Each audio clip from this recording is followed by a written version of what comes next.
แต่ว่าคันสิเฮ็ดเงินหลังที่สองนี่มันก็สิเป็นไปได้ยากเพิ่นว่านะ เป็นจะได้แอบ เป็นอะไรเนาะบัดโอ้โห ค่ะทางว่านี่ก็มีแต่ว่าลงอันนี้เนาะเกาะหรือว่าต่อเติมออกให้แบบพวกเพื่อนครัวเนาะตะไคร้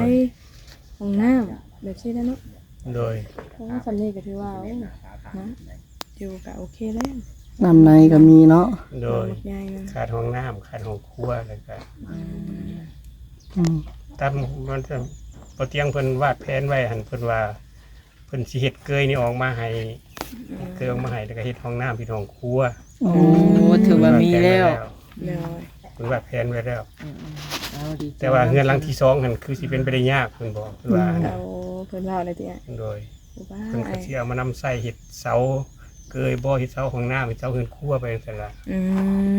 จักเม็ดนะเสานะ 3.50 เมตร โอ้3.50 เมตร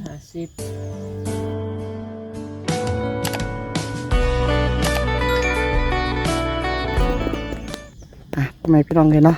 เปิดปากมาก็อยู่บ้านทางไออะเปิดเนาะกับทักทายสมัยดีบ่ว่าสิเป็นพี่น้องภายในประเทศและนอกประเทศก็ขอยินดีต้อนรับเข้าสู่ช่องเบาตาบ้านเฮาคือเก่าพ่อแม่พี่น้องเลยเนาะโอเคเนาะทางเบาตาก็สิได้กลับมาทักทายสมัยดีทั้งเพิ่นก่อนโอ้พี่น้องเลย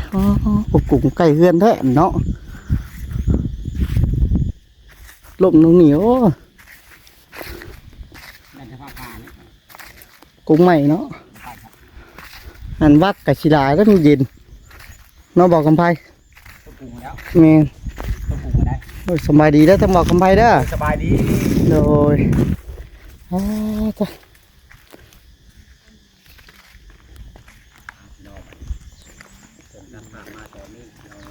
โอ้ดินกะเหนียวๆพอมีไปต้องเลยพวกปุ่นหากระตกวานมาซื้อนี่ จักน้ำเพิ่นสิเฮ็ดต่อหรือว่าเพิ่นสินำใส่มาเฮ็ดเกยเฮ็ดหยังก็บ่ฮู้ สบายดีเด้อนะโดย เพิ่นก็แจ้งอยู่เพิ่นว่าถ้าสมมุติว่าบ่มีงบเพราะว่างบมันเบิดเท่านี้เด้แล้วเพิ่นก็สิเอามานำใส่เฮ็ดห้องน้ำเฮ็ดเกย โอ้เฮ็ดทางอื่น โดย ก็ดีคือกันเนาะ แต่ว่าคันสิเฮ็ดเงินหลังที่สองนี่มันก็สิเป็นไปได้ยากเพิ่นว่านะ เป็นจะได้แอบ เป็นอะไรเนาะบัดโอ้โห ค่ะทางว่านี่ก็มีแต่ว่าลงอันนี้เนาะเกาะหรือว่าต่อเติมออกให้แบบพวกเพื่อนครัวเนาะตะไคร้ห้องน้ำแบบนี้แล้วเนาะ โดย เพราะว่าสำนีก็ถือว่าโอ้นะอยู่ก็โอเคแล้ว น้ำในก็มีเนาะ โดย ใหญ่นะ ขาดห้องน้ำขาดห้องครัวแล้วก็ อืม ตามมันจะบ่เตียงเพิ่นวาดแผนไว้หั่นเพิ่นว่าเพิ่นสิเฮ็ดเกยนี่ออกมาให้เกยออกมาให้แล้วก็เฮ็ดห้องน้ำเฮ็ดห้องครัว โอ้ถือว่ามีแล้ว เลย เพิ่นวาดแผนไว้แล้ว เอาดี แต่ว่าเงินหลังที่สองหั่นคือสิเป็นไปได้ยากเพิ่นบอกเพิ่นว่า เราเพื่อนเล่าอะไรติอ่ะ โดย บ้า เพิ่นก็สิเอามานำใส่เฮ็ดเสาเกยบ่เฮ็ดเสาห้องน้ำเฮ็ดเสาเฮือนครัวไปจังซั่นล่ะ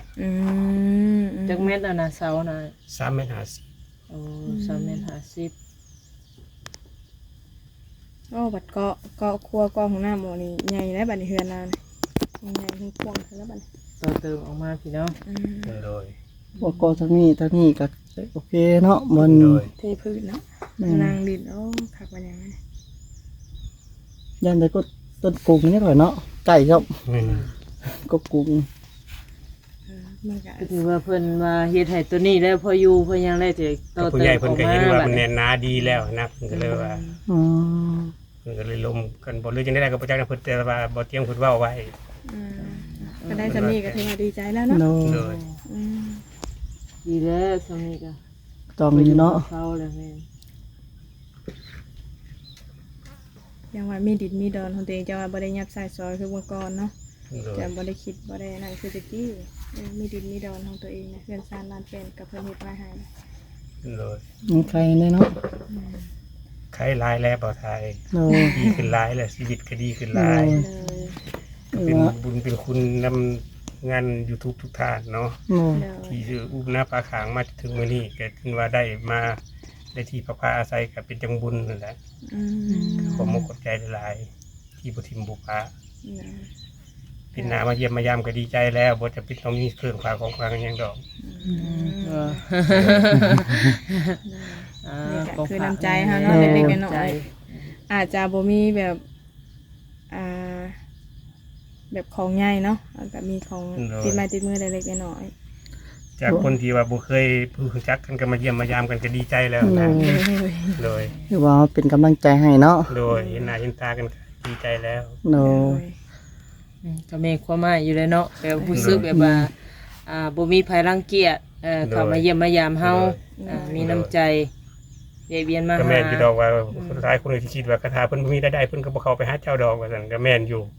แต่ว่าคนเฮาอะเนาะถ้าว่าบุญวาสนาบ่เกี่ยวดองกันนี่เห็นหน้ากันก็บ่อยากถามเด้ แม่น แม่ แม่ น น ดอก เจ้าแม่น ถ้าว่าคนเฮานี่บ่เห็นหน้ากันถามกันนี่ถือว่าบุญเฮามันเกี่ยวดองกันเลย แม่น เคยทำบุญร่วมกันมาอาจสิใส่บาตรร่วมกันบ่หรือว่าจังไดก็เคยมีบุญวาสนาร่วมกันนั่นแหละ โดย ก็เกี่ยวมาเนาะ เลย มีเหตุผลเนาะทางอ้ายเพิ่นเว้าก็แม่นความลาวอยู่ได้ว่าคิดบางแล้วก็คนเฮาถ้าบ่มีบุญวาสนาก็คือว่าแหละบ่ได้พบได้พ้อกัน เลย อาจสิได้พบได้พอแต่ว่ามันก็บ่อยากถามหั่นน่ะ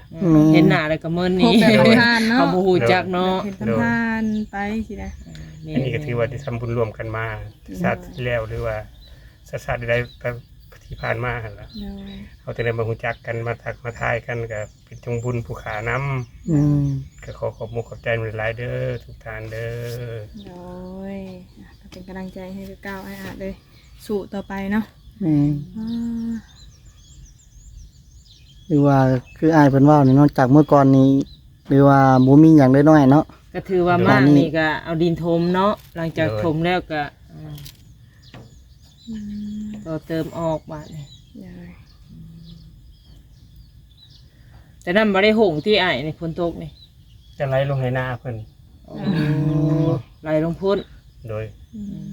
ตาจะมาเด็กไอ้เทพานี้ทุกคนเลย ฮอดนี่เนาะ หอนทาง เฮ็ด เอา แต่เช้าเลย ปัดนี้พี่น้องเดียวให้ทางไอ้เพิ่นลมกับเพิ่นไปเนาะวันนี้ทางสามมุกดาก็จะได้ปิดคลิปก่อนพี่น้องเลยหลายนาทีพอสมควรเนาะสบายดีเด้อทาง โดยสบายดี ก็เมื่อยแล้ว ก็คืออ้ายเพิ่นเว้าเนาะก็ดีใจเนาะหลายคนเขามาหาน้อยเนาะ โดย จากเมื่อก่อนนี่บ่มีไผเขามาหาได้น้อยเนาะ โดย บ่มีไผฮู้จักแล้ว แม่น แต่ว่า ตามที่อันน่ะอีสังก็อ้ายเว้านี่คือน้องชายบ่ไผก็ติดต่อหาบ่เตียง ผู้ค้านี่แหละที่ถอย โอ้เจ้าเองบ่ โดย โอ้ทางอ้ายเองติดต่อหาบ่เตียง โดย บ่เตียงเข้ามาคนแรกเนาะ คนแรกแท้ๆแม่นเบาเสียงน้อย โอ้คนแรกแท้ๆบ่ คนที่สองเบาลี โด คน ย ที่สามเบาเตียง อืม แล้วก็ตามมาเรื่อยๆทีมงานสายบุญกับเขามาทุกคนเลย โดย ทีมงานสายบุญเฮาทีมใหญ่นี่บ่ผิดพลาดเด้ถ้าเพิ่นเข้ามาก็ บ่ได้น้อยก็หลาย โดยเป็นจังบุญอยู่อย่างว่า ๆแม่ อืม ใกล้ฤดูลำไห้ลำหน้าเลยเนาะใกล้ๆนี่เพิ่นก็เฮ็ดได้นี่เนาะเบิดทงนี่เนาะ โดย เพิ่นทันในไทย ว่า เนาะ หลายเจ้าอยู่ได้แถวนี่จ้ะ เรียกว่าทงกว้างแถวนี้เนาะ กว้างพอสมควรอยู่ หาเบิ่งเจ้าของหมดคือบ่มีเทียงไห้เทียงหน้าแถวนี้แต่ว่าเจ้าเดียวเบิดบ่ หน้านี่พอ แม่น ผู้ค้าก็บ่ค่อยหู้ปานใดนะ อืม บ่จักก็เพิ่นอีกบ่ที่ว่าที่อ้ายซื้อดินนี่ บ่หู้มีแต่เอื้อยฮู้จักดีคือเสียง โอ้ อ๋อ เป็นบริแมนคนใหญ่อยู่นี่เนาะ โดย เป็นคนใหญ่ทางอื่นผู้ใด เกิดอยู่นี่แท้แต่ว่าเป็นใหญ่อยู่หม่องอื่น เป็นไงอยู่ใช่ ไอ้ จ้ะ ไปจักปีไปไทยนี่ ไปแต่อายุ23 24 เดี๋ยวมาฮอดปัจจุบันนี่อายุ 50 อ๋อ พอดีครึ่ง 30ปลายปีแม่นบ่ บ่ครึ่งหนึง พอดีครึ่งหนึ ป ง ลายปี 26 27 ปี อ่า เป็นใหญ่อยู่ไทย อยู่ไทยนี่เฮ็ดเวียกเกี่ยวกับหยังก่อน เฮ็ดหลายอย่างอยู่ อืม เฮ็ดไปเรื่อยๆเนาะ ไปนั่งอยู่เตียงดีกว่าเนาะ โดยมานั่งอยู่พี่เนาะ แต่ไอ้สรุป แม่น นี่ฮะเรานั่นนางเจ็บนี่ มันปวดขาน่ะ ๆอ๋อโดยนั่งอยู่พี่ ไม่ เนาะ บ่ได้เป็นยังบ่นี่คือหลายตัวเด้ บ่กัดดอก เมื่อย เขาบ่ได้ บ่ว่าเมื่อยบ่เมื่อยบ่ ทางยังสะนี่ ท เอ้า ไม่กินลองเบางอปลาเพิ่น โอ้ โอ้ เงาะปลา บ่งอปลาเพิ่นไปขุดบ่ เฮ็ดยังสะนี่กินได้สิบ่เฮ็ดนี่ เฮ็ดหยัง เฮ็ดหยา กินได้ โอ้เห็นเนี่ยขมิ้น สีดอก หน้าตาเป็นแบบได้เห็นหยานะ โอ้ยดอกเอาอยู่ในกินเลย ใครเฮ็ดปวกได้นี่ดินเอาของไผ อืม กินเป็นบ่นี่ฮะ ได้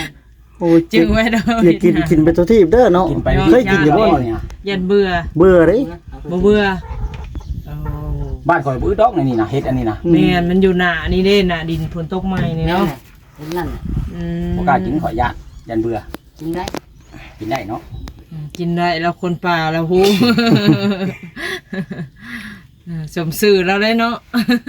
เงาะปลาบ่บอกกับไผบ่ตั้งชื่อให้เราน่ะ เราเองนั่นแหละตั้งชื่อเองเพิ่น โอ้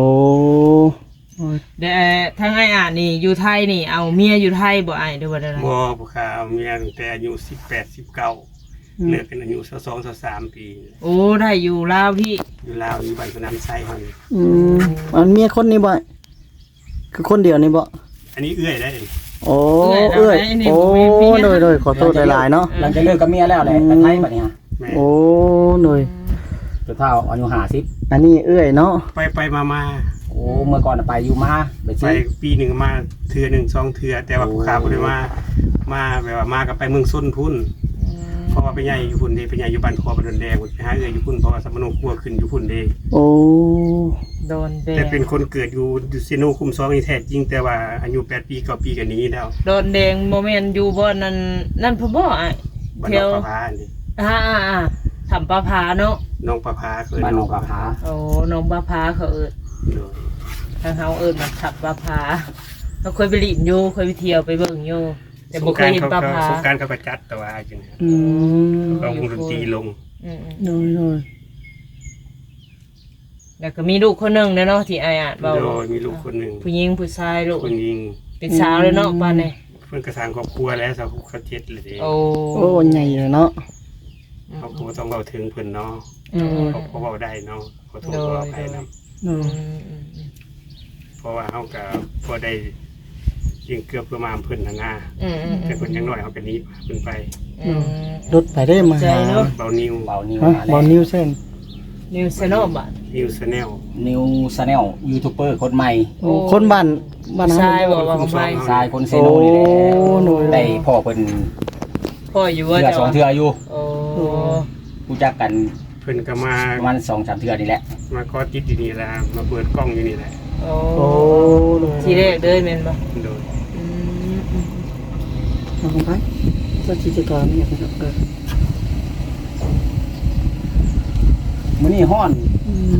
เนาะ ฮ้อน เหมือน มื้ กั อน นี้มื้อนี้แหละ พี่น้องเอ้ย ทั้งหมดทั้งเอาถ้ามีลุมอยู่ หรือว่า โอ้ยกันกบกัน ทุก อื่น เบอร์ บ่ คนหนึง อ่ะ มาหาทางไอ้อะ บ่ คือว่าทางกันยากผมพี่น้องเลย โอ้บ่หาเก็บอนาเด็ดขาดสัตว์ไข่ยังแม่นบ่ก็ดีคือกันเนาะ เดี๋ยวถามว่ากินบ่กินอยู่เจอเพิ่นเสียชีวิตแล้ว โอ้ถ้าเฮ็ดเองก็บ่เฮ็ดอีก บาปมาพอแล้ว แม่นแม่นแม่นดีแล้วไอ้อันบ่เฮ็ดสิ่งนี้ก็ดีอยู่ได้มันแบบจังได๋ไรเนาะแต่น้องเองก็บ่ได้เฮ็ดคือกัน แต่ว่าถามซื่อๆแล้ว อืม ยันว่ากบเขียนห้องหลายเนาะ ฝนตกนี่คือ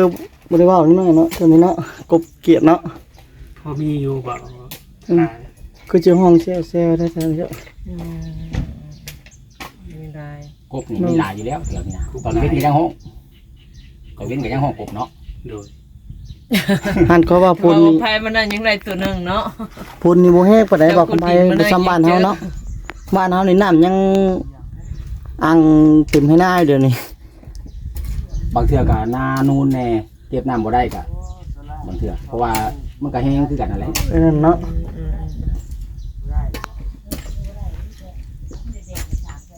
ถ้าจะขี่รถนี่คือมีแต่ขี่ตมลุยแท้ เอื้อยเพิ่น โอ้ บ่แม่นว่าเราลุยได้ทางมันยาก ลุยทางไปก็ลุยแล้วเนาะ แม่น ทางมันมีบ่อนหนึงอะเนาะยาก เจ้าพาข่อยขึ้นอันน่ะคันเทนาข่อยยังขึ้นได้มื้อนี้ฮะ แม่น ปกติข่อยบ่ได้ขึ้นได้ซ้ํน่ะข่อยย่าน มันบ่มีทาง มันบ่มีทางไปแล้วว่าทาคนก็จำเป็นก็ขึ้นน้ำเล้า ก็โดนพาสมุกกันพากี่ตุ่มเลย ฟางห้องหรือฟางห้องไป พอจะขึ้นข้างหน้าเราย่านล่มแน่ มองเขาเจ้าเอานี่ดาบใส่นายอ่ะ เลย ตัวได้เนาะเจ้าบ่ได้ไปเนาะ บ่ได้ไป บ่ได้เห็นด บ่ อก ไปทางไหน แต่ว่าเคยผ่านอยู่เคยผ่านมาอยู่เนาะ เลย เป็นคือสิพี่น้องพี่ดอกพี่น้องเลย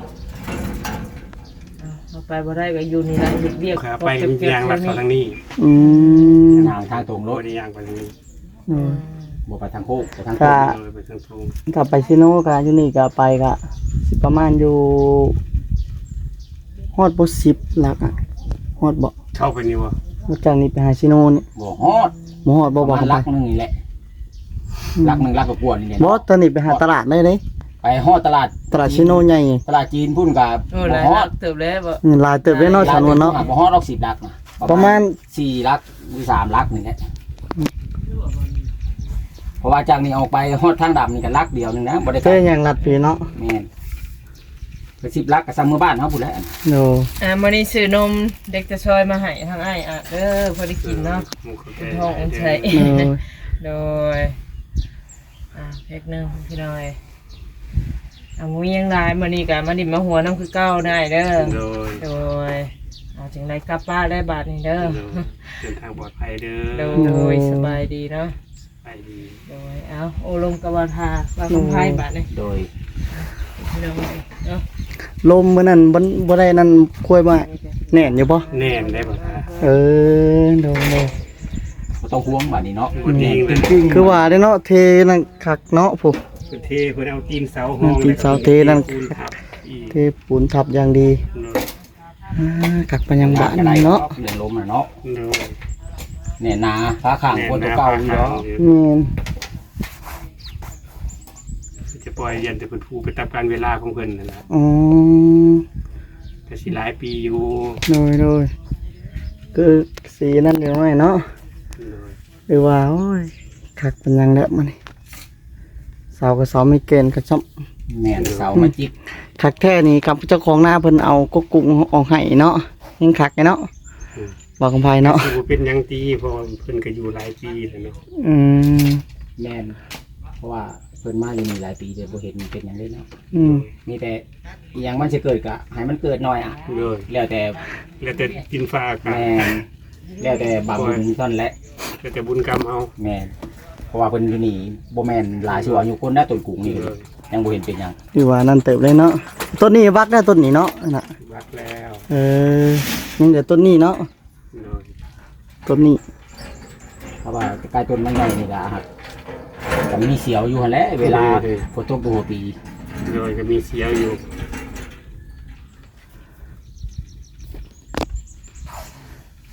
เกือบงอปลานี่ก็ได้เนาะ หมอปลามึงแน่พี่น้องเกิดหมอปลานะ ม อยากสิเว้าเลยนี่หามยังอยู่กุดเบิ่งแน่ถือได้ถือดีดีดอก โอเคจ้ะเนาะจะให้ทางบอกกำไพเพิ่นคุยกับบ่าว เว้ย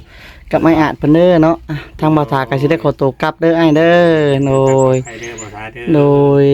ข อั อน ใด ใจที่แวะเวียนมาเยี่ยมมายามเด้อ โดยเนาะหรือว่าทางบ่าวตาก็ดีใจนํเนาะเห็นได้นํคลิปทางอ้ายเตียง เบิ่งนี่ก็ มาเยี่ยมเพิ่นเรื่อยๆนี่เด้อบัดนี้จัก โด การ ย มาแหละ บัดนี้สิมาหาเรื่อยโยบัดนี้เดี๋ยวมานี่ก็มาครั้งแรกเนาะ โดยมากับทางสามมุกเพิ่นสามมุกก็มาอันครั้งนี้ก็เป็นครั้งที่2เนาะบอกกำไพนี่คือสิหลายอยู่เนาะบอกกำไพเนาะ หลายครั้งเติบอยู่ โดย 4-5ครั้งนี่แหละ โดย เนาะไอ้อาจ โดย โอเคสกลับได้เด้อวันนี้เด้อ เดินทางปลอดภัย โด เด้อย โดย ข้าเมื่อยันลูกให้บอก แม่ ให้คนอ่อนพี่น้องเลยตามบุญตาวัน พี่น้องเอ้ยเป็นสารบันซองเพิ่นกะ คันอยู่ในร้านชั้นเนาะเป็นเจ้าจัดคือโยกบนชั้นเขาอ่ะ โอเคสำหรับพ่อแม่พี่น้องบัดนี้ตั้งเบาตาก็สิได้ขอตัวจบคลิปลงเพียงตัวนี้เด้อทั้งเบาตาบ่ผิดพลาดประการใดก็ขอโทษขออภัยทั้งพ่อแม่พี่น้องท้ายนี้เบาตาก็สิได้กลับคำว่าสำบายดี